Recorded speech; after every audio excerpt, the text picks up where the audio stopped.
नमस्कार, मैं हूं तनुजा। आप देख रहे हैं सुरागीलाल न्यूज चैनल का उत्तराखंड बुलेटिन। आइए नजर डालते हैं आज की फटाफट खबरों पर। सल्ट पुलिस की सख्ती, नशे के सौदागरों पर कसा शिकंजा, अवैध बूचड़खाने का भांडाफोड़। लोहाघाट महाविद्यालय में आंदोलनरत छात्रों की सुध लेने पहुंचा प्रशासन। भाजपा के दिग्गज आए दीप सिंह के समर्थन में।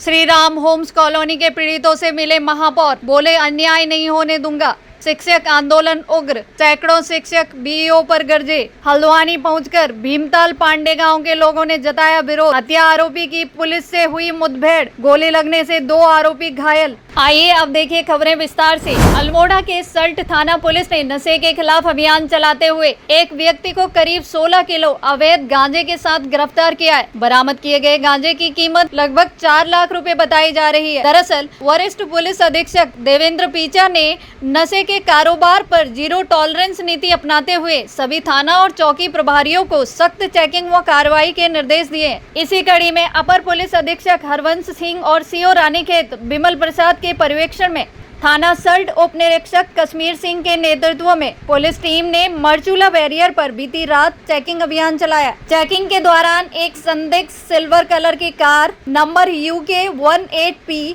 3836 को रोका गया। तलाशी लेने पर कार की डिग्गी से नीले आसमानी रंग के कट्टे में रखा 15.985 किलो अवैध गांजा बरामद हुआ। गिरफ्तार आरोपी की पहचान पंकज रावत उम्र 32 वर्ष निवासी काशीपुर जिला उधम सिंह नगर के रूप में हुई है। पुलिस ने NDPS एक्ट के तहत मामला दर्ज कर आगे की कार्रवाई शुरू कर दी है। उधम सिंह नगर के कैलाखेड़ा के रत्ना मड़ैया गांव में पुलिस ने एक ऐसे अवैध बूचड़खाने का पर्दाफाश किया है जिससे पुलिस को भी दंग कर दिया। मुखबिर से मिली पुख्ता सूचना के आधार पर रविवार को स्थानीय पुलिस ने उच्च अधिकारियों के निर्देश पर छापेमारी की। जैसे ही पुलिस टीम घर के भीतर पहुंची, वहां का नजारा देखकर हर कोई हैरान रह गया। पुलिस को मौके पर से 7 भैंसों के कटे हुए सिर और करीब 7 कुंटल मांस बरामद हुआ। यही नहीं, एक पिकअप वाहन और मांस काटने के औजार भी जब्त किए गए। यह पूरा अवैध कारोबार बिना किसी सरकारी अनुमति और स्वास्थ्य मानकों के चल रहा था। खुले में जानवरों को काटकर मांस पैक किया जा रहा था, जो न सिर्फ जानवरों के प्रति अमानवीय क्रूरता है बल्कि सार्वजनिक स्वास्थ्य के लिए भी गंभीर खतरा बन सकता था। पुलिस ने तत्काल कार्रवाई करते हुए मांस और वाहन को जब्त कर लिया। इस पूरे मामले में पुलिस अब तक पता लगाने में जुटी हुई है कि इस गोरख धंधे के पीछे कौन कौन से लोग शामिल हैं और मांस कहां-कहां सप्लाई किया जा रहा था। इस कार्रवाई के दौरान डॉक्टरों की टीम भी मौके पर मौजूद रही। आइए सुनते हैं एनिमल हॉस्पिटल से डॉक्टर कोमल सिंह फोगोट का क्या कहना है। आज सुबह मुझे सूचना आई थाने से, कलेक्टर थाने से कि हमने कुछ मीट पकड़ा है, उसकी जांच के लिए वो बुलाया गया है। मैं पशु चिकित्सा अधिकारी बाकी हूँ, इस समय मेरे पास कलेक्टर ने चार्ज है। तो प्रथम दृष्टया हमने देखा है इसको तो प्रतीत होता है कि भैंस का ही मीट है, लेकिन हमने इसको फोरेंसिक जांच के लिए इसको हमें भेजना पड़ेगा इसका सैंपल, और उसके लिए हम सैंपल ले लिए हैं, जिसको हम जो है भेज रहे हैं कुछ लोग इसमें। ये सर तो इसमें 7 दिखाई दिए हैं, लेकिन छोटे पशु हैं, मतलब ज़्यादा बड़े नहीं है, क्योंकि भैंस जो है तकरीबन 3 से 4 कुंटल की भैंस होती है। इतना ये 7 जानवरों का मीट तो नहीं है ये, अगर वो है तो छोटे छोटे जानवर हैं, ज़्यादा बड़े जानवर नहीं है। हाँ, क्योंकि मौके पे हमको काटने के अलावा ऐसा कुछ नहीं मिला है कि इन्होंने काटा यहाँ पर है, कहाँ है। गाड़ी में सामान मिला है, गाड़ी में इनका मीट मिला है। इसमें बाकी तो अगर ये बफेलो मीट आता है तो इसमें खाद्य विभाग करेगा इसको। जो हमारा कार्य जो हमारा ये जो काम है, इसमें हमने जो है आगे भेज रहे हैं इसको सैंपल को जांच के लिए। लगभग जो है 7 कुंटल के आसपास है। चंपावत जिले के लोहाघाट महाविद्यालय में अपनी 6 सूत्रीय मांगों को लेकर आंदोलनरत छात्र अब लगातार 11वें दिन भी धरने पर डटे हुए हैं। ABVP के बैनर तले चल रहे इस आंदोलन की सुध लेने आखिरकार प्रशासन को आगे आना ही पड़ा।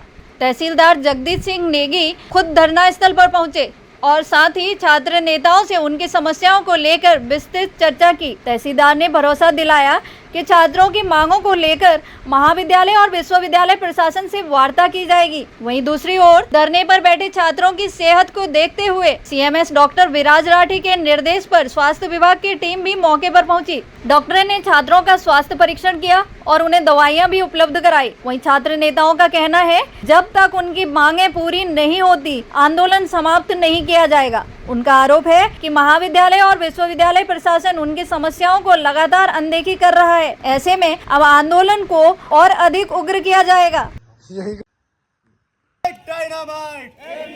अभी का 10वां दिन चल रहा है आंदोलन का। अब जाके प्रशासन की आंखें खुली और हमारा स्वास्थ्य चेकिंग के लिए आज जाके प्रशासन आए। जैसा कि आप सभी को पता है कि अखिल भारतीय विद्यार्थी परिषद और छात्र संघ द्वारा जो 6 सूत्रीय मांगों के लेकर हम लोग महाविद्यालय में बैठे हैं, तो आज उसका 10वां दिन है और 10वें दिन जिला प्रशासन नींद से उठा और यहाँ सुरक्षा, यहाँ तहसीलदार साहब पहुँचे और स्वास्थ्य टीम पहुँची और अपने हमारे छात्र संघ अध्यक्ष और समस्त हमारे जो पदाधिकारी हैं उनका स्वास्थ्य जाना और उनको दवाइयाँ भी दी गई।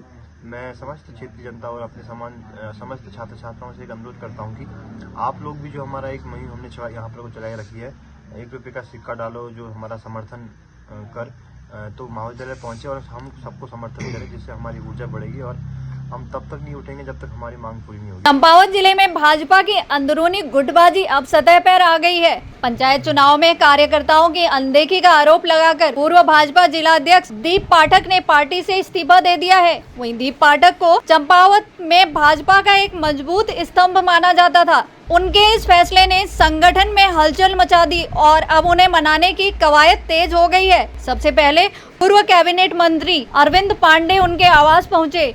इसके बाद पूर्व भाजपा प्रदेश अध्यक्ष और डीडी हाट विधायक बिशन सिंह चुफाल तथा लोहाघाट के पूर्व विधायक पूरन सिंह फर्तियाल भी दीप पाठक के समर्थन में पहुंचे। इस दौरान बड़ी संख्या में समर्थक भी मौजूद रहे। वहीं पूर्व प्रदेश अध्यक्ष बिशन सिंह चुफाल ने कहा, दीप पाठक भाजपा के निष्ठावान और अनुशासित कार्यकर्ता हैं। उन्होंने बूथ अध्यक्ष से लेकर जिला अध्यक्ष तक संगठन की सेवा की है।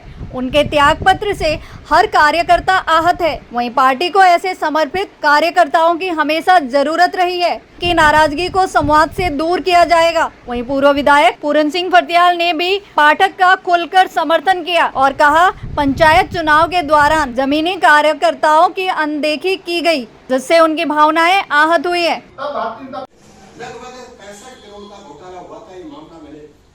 किसी अध्यक्ष के साथ खड़े देकर अपना काम निकाल लेते हैं अधिकारियों से, विभागों से। ये पूरे प्रदेश में मुझे देखने को मिल रहा है, केवल यहीं नहीं देख रहा है, हर जगह देखने को मिला है। इसलिए कार्यकर्ताओं पर अनदेखा किया जा रहा है, उनकी नाराज़गी है। तो कार्यकर्ताओं को हमने समझाया कि भाई बैठेंगे, आपस में बैठने से समस्या का समाधान हल होता है। हम सब ने भारतीय जनता पार्टी के जो डबल इंजन की सरकार है, केंद्र में भी हमारी सरकार है, प्रदेश में भी हमारी, जिले में भी हमारी सरकार है, जनता के बीच में जाके जनता की समस्याओं का समाधान करना है, उन काम को दूर करना है, जिससे भारतीय जनता पार्टी के कार्यकर्ता जो निराश हो रहे हैं, कार्यकर्ताओं को मनोबल बढ़ा। ये सब हमने कार्यकर्ताओं से आज इस मंच के माध्यम से मैंने कहा कि वे हमने भाई पार्टी की विचारधारा से काम करना है। पार्टी हमारी पहचान पार्टी के नाम से है, विचारधारा से, उसी लाइन से हमको काम करना है। और भारतीय जनता पार्टी को आने वाले लंबे समय से भारतीय जनता पार्टी का हमारे पंचायत से लेकर प्रदेश से जिले और केंद्र तक भारतीय जनता पार्टी की सरकार बनेगी। ये मैंने सारे कार्यकर्ताओं को। और आज हमारे वरिष्ठ नेता और यूपी के टाइम के विधायक, 6 बार के विधायक रहे, जिनके साथ उत्तराखंड विधानसभा में मुझे भी 12 से 22 तक 2 बार काम करने का मौका, उनसे सीखने का मौका मिला।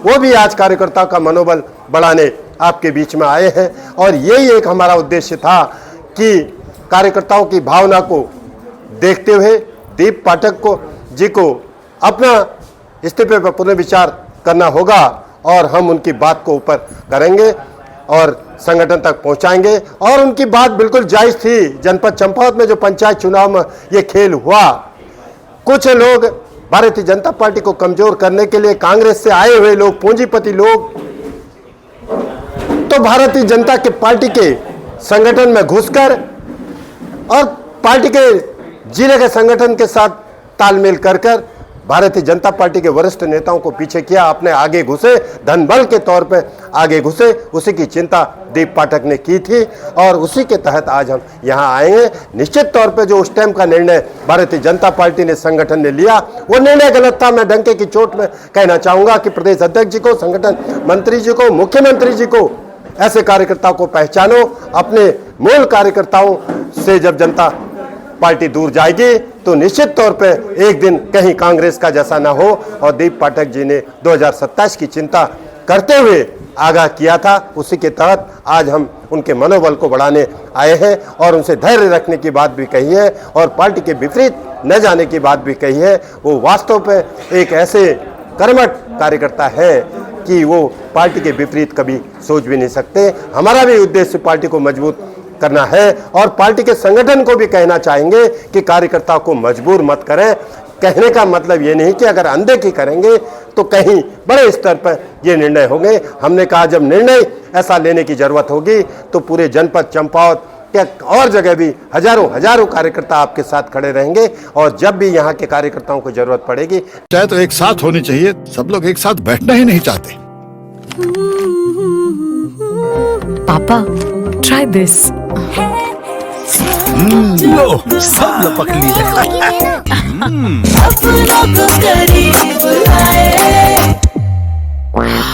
ये क्या हाल कर दिया है रूम का? बस कल से चाय, कल से चाय मेरे रूम में।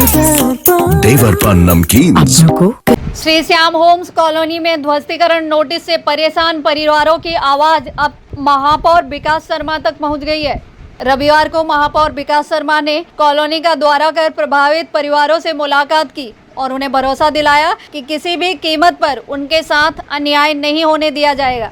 मौके पर ही महापौर ने एसडीएम को फोन कर पीड़ितों की समस्या पर तुरंत कार्रवाई करने के निर्देश दिए और कहा कि जरूरत पड़ने पर यह मामला मुख्यमंत्री पुष्कर सिंह धामी के संज्ञान में भी लाया जाएगा। परिवारों ने महापौर को बताया कि उन्होंने कॉलोनाइजर से प्लॉट खरीदकर बकायदा दाखिल, खारिज और रजिस्ट्री कराई है। कई परिवारों ने बैंक से लोन लेकर भी मकान बनवाए हैं, लेकिन अब अचानक से 8 मकानों को ध्वस्त करने का नोटिस जारी कर दिया गया है, जिससे उनका भविष्य संकट में पड़ गया। वहीं पीड़ितों का कहना है कि असल विवाद विक्रेता और दावा करने वाले व्यक्ति के बीच है, मगर निर्दोष परिवारों को इस झगड़े में फंसा दिया गया है। उन्होंने कहा, जब बैंक ने दस्तावेज की जांच के बाद ऋण स्वीकृत किया और मकान बनाए गए तो अब ध्वस्तीकरण का नोटिस मिलना सरासर अन्याय है।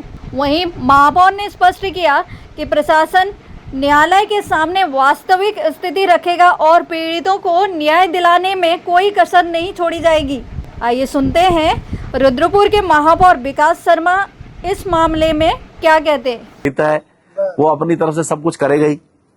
तो मैं बाहर था पिछले 5 दिनों से, आज सुबह ही मैं 5 बजे लौटा हूँ और मैं आज यहाँ सब पीड़ित परिवारों से मिलने के लिए आया हूँ। तो ये कहीं ना कहीं 2 बिल्डर्स की अपनी लड़ाई है और उसकी वजह से शायद माननीय न्यायालय को भी सारी चीजों की जानकारी नहीं दी गई, जिसकी वजह से यहाँ पर ध्वस्तीकरण के ऑर्डर आए थे। तो अभी मैंने माननीय उप जिलाधिकारी महोदय से भी बात की है और हमारे जो अधिवक्ता है डीजीसी साहब हमारे आदरणीय ब्रीज सिंह जी, उनसे भी मेरी बात हुई है और माननीय धामी सरकार की तरफ से भी मैंने इनको पूरा कॉलोनी वालों को आश्वासन दिया है मेयर के नाते भी कि हम किसी भी मकान पर आंच नहीं आने देंगे। और क्योंकि ये धामी सरकार है, हमेशा हम लोगों ने उन गलत लोगों पे ही कार्रवाई की है। हमारा पीला पंजा वहीं पे चला है जहां गलत अतिक्रमण है या गलत लोगों ने जिस प्रकार से निर्माण किए हैं, लेकिन यहाँ सबकी रजिस्ट्रियां हैं, सबकी दाखिल खारिज है और सब ने पैसा देके लोन लेके यहाँ पर मकान बनाए हैं। हम पूर्णतः इनके साथ खड़े हैं और मैंने वादा किया है कि धामी सरकार है, किसी के घर में आंच नहीं आएगी, किसी का कोई मकान नहीं छेड़ा जाएगा और माननीय न्यायालय को भी सही तथ्यों से अवगत कराया जाएगा और लीगल रूप से भी और हर तरीके से शासन प्रशासन में भी सबसे हम लोग बात कर रहे हैं और किसी भी व्यक्ति को परेशान होने की आवश्यकता नहीं है। छोटे छोटे बच्चे हैं, मैं देख रहा था कैसे परेशान हो रहे हैं, हमारी बहनें चिंता में है, अभी भी उनके चेहरे पे वो टेंशन, वो सिकन नहीं जा पा रही है और वो दिन नहीं भूल पा रहे हैं। मैंने उनको भी समझाने का प्रयास किया है कि माननीय धामी सरकार में किसी भी प्रकार का अहित नहीं होने दिया जाएगा और हम नगर निगम से भी और प्रशासन के माध्यम से भी जल्दी ऐसे बिल्डरों पे कार्रवाई करने जा रहे हैं कि जिन लोगों ने मोटा पैसा वसूल के कॉलोनियां काटी हैं, सड़क दिखाई है, पार्क दिखाया, लेकिन ना तो सड़कें हैं ना वहां पार्क है। आज वो नगर निगम की लोग वहां मुर्दाबाद करते हैं, आज सड़कें नहीं है, निगम का भी एक लिमिटेड बजट होता है। ऐसे बिल्डर्स पे भी हम कार्रवाई करने जा रहे हैं, उनको भी हम नोटिस भेजने वाले हैं। वो भविष्य में इस क्षेत्र के अंदर काम नहीं कर पाएंगे। नगर निगम ऐसी रणनीति बना रहा है, ऐसी अपने हम लोग उनके लिए नीति बनाने जा रहे हैं। या तो वो सड़क बनाएंगे, नाली बनाएंगे, जो जो उन्होंने वादे किए उसको पूर्ण करेंगे, नहीं तो नगर निगम प्रशासन के माध्यम से मिलकर उनके खिलाफ भी आरसी काटने का काम करेगा, कार्रवाई करने का काम करेगा। जो भी सड़क में, नाली में जो खर्चा होना है, वो खर्चा भी इन्हीं बिल्डरों से वसूलने का हम लोग काम करेंगे। और इसलिए मैं आज इन सबको भी आश्वासन दे रहा हूँ, माननीय पुष्कर सिंह धामी जी की सरकार, माननीय मुख्यमंत्री जी के तरफ से, कि किसी भी घर पे आंच नहीं आने दी जाएगी। और हम सब जनप्रतिनिधि, हमारे विधायक जी, हम लोग सब, सारा शहर, हम पीड़ित परिवार के साथ हैं और आगे भी जो भी लड़ाई है उसको मिलके लड़ेंगे। और इन लोगों को भी मैंने निश्चिंत होकर आज रहने के लिए कहा है। राजकीय शिक्षक संघ उत्तराखंड के प्रांतीय नेतृत्व के आह्वान पर चल रहा आंदोलन अब और उग्र हो गया है। आंदोलन के 8वें दिन आज सैकड़ों शिक्षक और शिक्षिकाओं ने खंड शिक्षा अधिकारी कार्यालय में जोरदार धरना प्रदर्शन किया। कार्यक्रम की शुरुआत जनगीत गायक हीरा सिंह राणा और गिरीश तिवारी गिरधा के गीतों से हुई, जिससे माहौल पूरी तरह आंदोलनकारी बन गया। वहीं धरना स्थल पर सभा को संबोधित करते हुए प्रांतीय नेता नवेंद्र मठवाल ने साफ कहा, जब तक प्रधानाचार्य सीधी भर्ती प्रक्रिया पर रोक नहीं लगती, सभी स्तरों पर पदोन्नति सूची जारी नहीं होती, स्थानांतरण प्रक्रिया शुरू नहीं होती और वेतन विसंगतियां दूर नहीं होती, आंदोलन जारी रहेगा। वहीं शिक्षकों ने मुख्य शिक्षा अधिकारी नैनीताल गोविंद राम जायसवाल पर भी गंभीर आरोप लगाते हुए उनके तत्काल स्थानांतरण की मांग उठाई है। साथ ही क्लस्टर स्कूल योजना को सरकारी शिक्षा का निजीकरण बताते हुए इसे बंद करने की मांग की है। वहीं धरना स्थल पर शिक्षकों के नारे और जनगीतों से पूरा वातावरण गूंज उठा। आइए सुनते हैं प्रांतीय नेता नवेंद्र मठवाल ने आंदोलन को लेकर क्या कहा। यहाँ पर पदोन्नतियां रोकी गई हैं। हेडमास्टर वाली केस संख्या 1845 31 दिसंबर 2012 को एक आदेश एक बार जोर से और नारा लगा लेते हैं। राजकीय शिक्षक संघ के प्रांतीय कार्यकारिणी के आह्वान पर सभी स्तरों की पदोन्नति सूची निकालने, प्रधानाचार्य सीधी भर्ती परीक्षा निरस्त किए जाने, सभी तरह की वेतन विसंगतियों को निस्तारित किए जाने और साथ ही साथ स्थानांतरण की सूची को निर्गत किए जाने को लेकर हम लोग पिछले 8 दिनों से आंदोलित हैं और उसी क्रम में आज ब्लॉक स्तर पर धरना हो रहा है। अगर हमारी समस्याओं का सरकार ने और विभागीय अधिकारियों ने समय रहते निस्तारण नहीं किया तो हम जिला स्तर पर धरना करेंगे, प्रदर्शन करेंगे, मंडल पर करेंगे और फिर देहरादून में धरना प्रदर्शन करेंगे।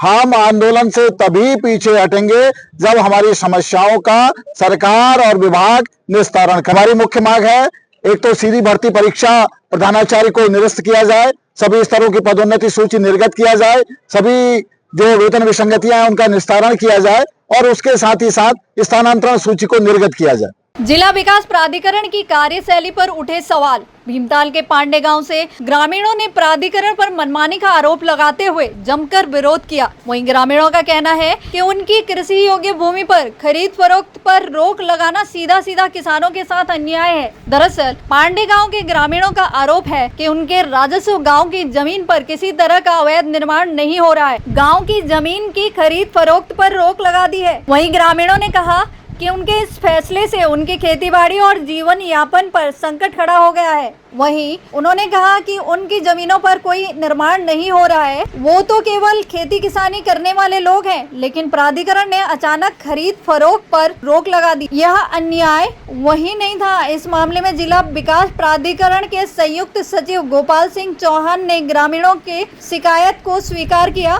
और कहा कि मामला संज्ञान में लिया जाएगा और जल्द ही जांच कर वैधानिक कार्यवाही की जाएगी।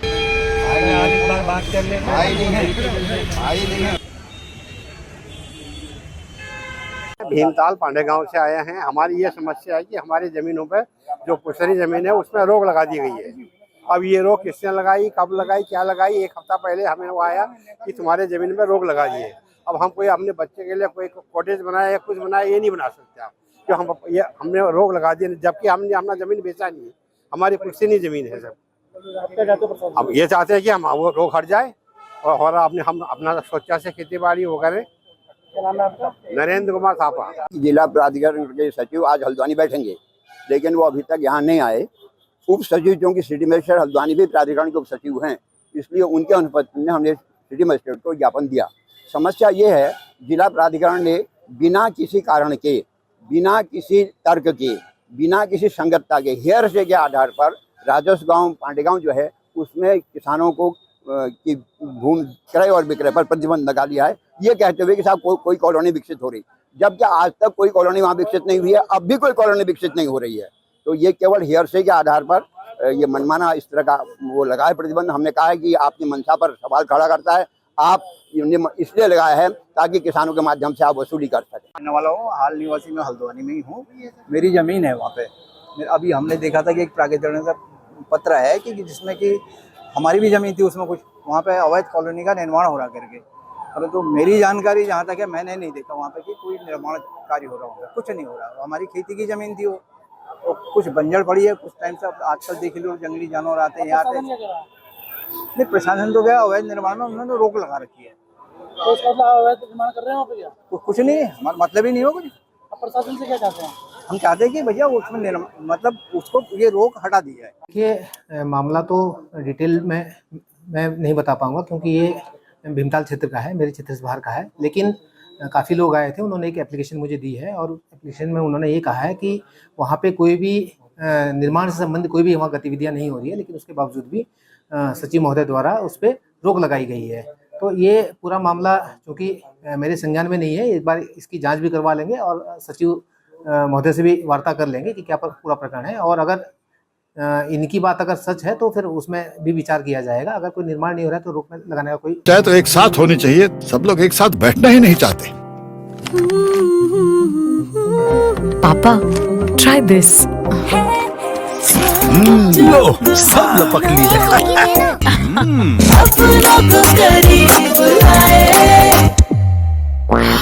ये क्या हाल कर दिया है रूम का? बस कल से चाय, कल से चाय मेरे रूम में। देवर पान नमकीन। उधम सिंह नगर के किच्चा कोतवाली क्षेत्र में आलिम हत्याकांड के फरार आरोपियों की पुलिस से मुठभेड़ हो गई।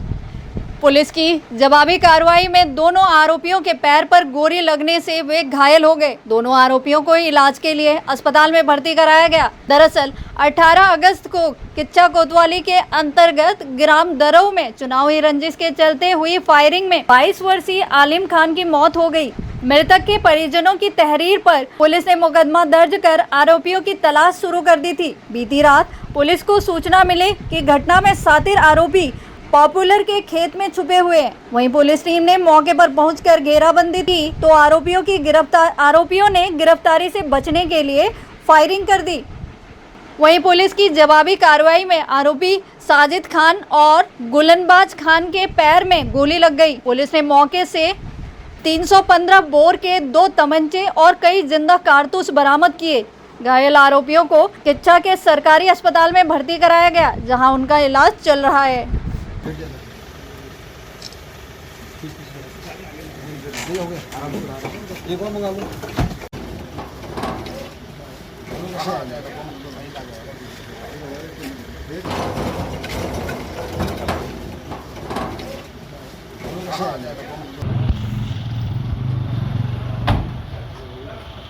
इसी माह की 18 तारीख को किच्छा थाना क्षेत्र के दरऊ गांव में 2 पक्षों में चुनावी रंजिश के कारण लड़ाई हुई, जिसमें एक पक्ष के द्वारा दूसरे पक्ष के एक व्यक्ति की गोली मारकर हत्या कर दी गई थी।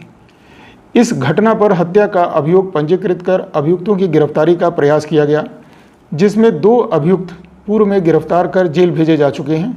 शेष वांछित अभियुक्तों की गिरफ्तारी का प्रयास किया जा रहा था। इसी क्रम में आज शाम को यह सूचना प्राप्त हुई कि दरऊ गांव में पॉपुलर के खेत में कुछ अभियुक्त छुपे हुए हैं। पुलिस के द्वारा तत्काल घेराबंदी की गई और इन अभियुक्तों की गिरफ्तारी का प्रयास किया गया। गिरफ्तारी से बचने के लिए अभियुक्तों ने पुलिस पर फायर किया। जवाब में पुलिस के द्वारा भी फायर किया गया, जिनमें इन अभियुक्तों के पैर में गोली लगी। इन दोनों अभियुक्तों को अस्पताल में इलाज के लिए ले जाया गया। इनके पास से तमंचे और कारतूस बरामद हुए हैं। गहन पूछताछ के उपरांत इन्हें न्यायालय के समक्ष प्रस्तुत किया जाएगा।